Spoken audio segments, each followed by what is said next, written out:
Welcome back to Courtroom Authority. Today we're diving into the case because this courtroom is about to get intense. Right from the start, Judge lays out a staggering list of charges against Mr. P: evading arrest, criminal mischief, aggravated assault, and even a terroristic threat. That's not just one mistake. That's a pattern of violence that's spiraling out of control. And when the complainant reveals that Mr. P not only threatened her life, but also sent her photos of a gun in his lap, the stakes skyrocket. Ask yourself, what kind of message does that send? This isn't just young recklessness, it's a chilling display of intimidation. The tension in the room is already explosive, and the judge wastes no time setting the tone. What do you think? Should the court give him another chance, or is this already beyond redemption? Let us know in the comments below. You are on bond for an evading arrest, a criminal mischief. You've picked up an aggravated assault of a family member and now a terroristic threat?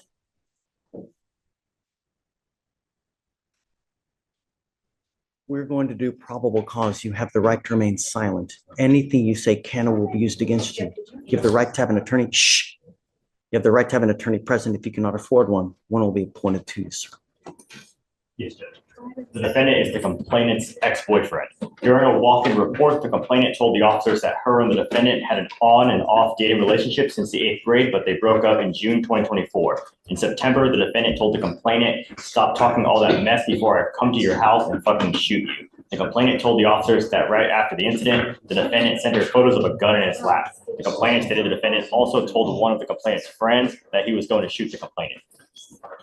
So tell me about the ag assault. What happened there?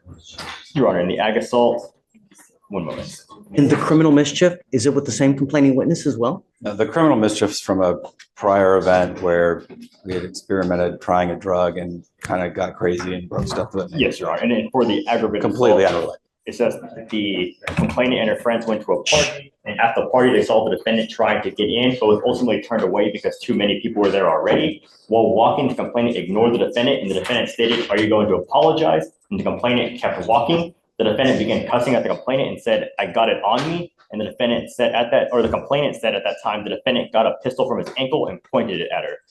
And then witnesses corroborated the complainant's statement. And Your Honor, there's also a pending terroristic threat out of Galveston as well for the same complaining witness. Yes. Did you know about this? I did not know about that. Do you have an open case in Galveston as well? I think, Mr. Poole, that you are a complete and utter danger to our society. And I'm going to do everything in my power to protect Harris County from anyone that does any kind of damage whatsoever. I am now revoking your bonds on both of your other cases. Goes with you. I'm sorry. As much as I love you, it's unacceptable the way things have been going. And I think that you don't get the message. And now I hope you do. But I am now going to give you home confinement. You're not allowed out if you bond out of jail. I'm going to make your bond sky high. I think that you're a complete and utter danger to everyone. You flaunt our bond conditions. And it truly sad, Mr. Poole, because you have but one life. And when you have a gun and when you start using that, God forbid that you do some irreparable damage, that you dig yourself into a hole where you're looking at 50 to 60 years in prison, perhaps life. 99% of people that are in jail are there because they have no self-control. They either use something, they are on something, and they get upset. They wig out without thinking, if I say this, what's going to happen? If I do this, what's going to happen? It's unacceptable. And now I will do everything, like I said, in my power to protect Harris County. So if you do get out, you must remain home confinement. You're not allowed out. No weapons, no contact with any of the complaining witnesses whatsoever, no dope, no alcohol. Anything else? I mean, what does he do? He's a student, Judge. He's a high school student. So I don't know what to tell you, man. I mean, I, he scares me. understood. And Chip and I are going to put some things together. I think that there's a different scenario really going on than what this reflects in the probable cause statements. And we're going to bring that to the prosecutors. If you have something that shows me different to what they have, I'm all ears. Understood. You know, And with your permission, Judge, if we'll get some time to put that stuff together, we can perhaps readdress the bond. yeah, absolutely. And I never want to see a kid lose out on school, you know, because to me, it's the most important thing in life, you know? Understood. If we do home confinement, can there be an exception to that when he's at school and he just has to report immediately back to his home? Is he like in high school? It's a high school student. In high school. I mean, Yeah, Judge, he's actually currently, because of this situation, doing online school, so he'll be able to do it from home. Oh, okay, good. So disregard. There we go. Are you mom and dad? Come on up, come up.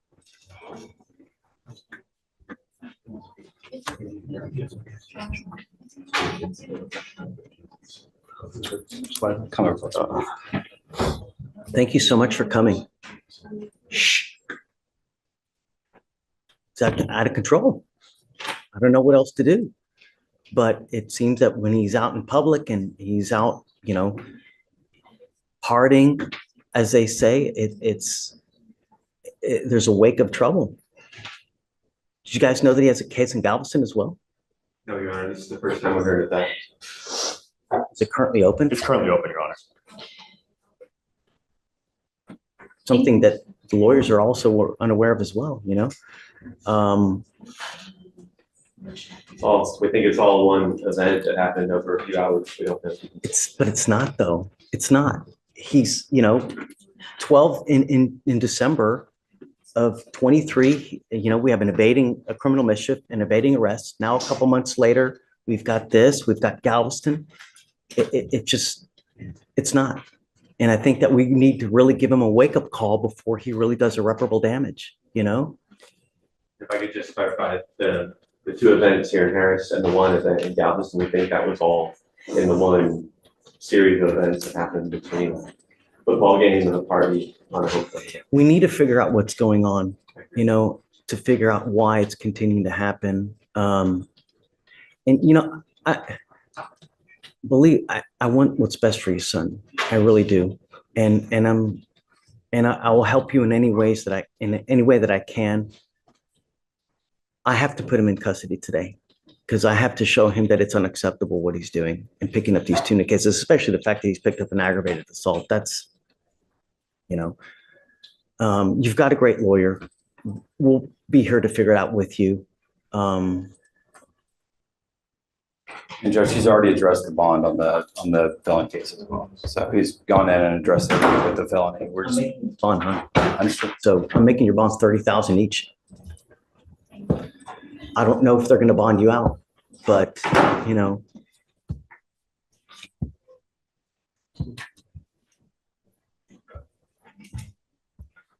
If you do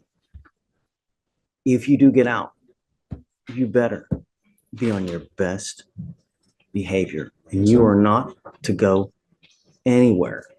What I'd like to do is, you know, I'm going to take him in now. I'd like to do an evaluation. It's called a TRAS to see what the best way of going forward. You know, we have clinicians that can sit there and evaluate him, talk to him, figure out what's going on, and you know, perhaps boot camp is the right way. Perhaps, you know, we have these other things that we have at our disposal to see how we go forward. Because I just don't know. I don't know what's going on in his life. I don't know what he's doing, what he's taking, you know. we did already as part of the PTI, and they do want to increase him to what? Say it again. They want to increase his level of supervision to YMAX. Who say that? The felony court? No, misdemeanor, but this is a part of the PTI. He's already completed the TRS this year, so because of the new law violations and how things they kind of are, they want him to do YMAX. Did you hear that? I did. Judge, again, I think that these probable cause statements are giving a skewed picture of what's So really that's going right. Let's not put the cart ahead of the horse. We'll give you time. And then if you see something different, just come back and let me know. on. Okay. Do you have any questions? No. If you need anything, always come back. We're here. We'll help you out in any way that we can. And sometimes some kids are harder to reach, but we'll do everything in our power to reach them one way or the other. So we got you. Okay. We'll take care of you one way or the other. Okay. All right. He goes with you. Oh, yeah. I'm going to do a mow up.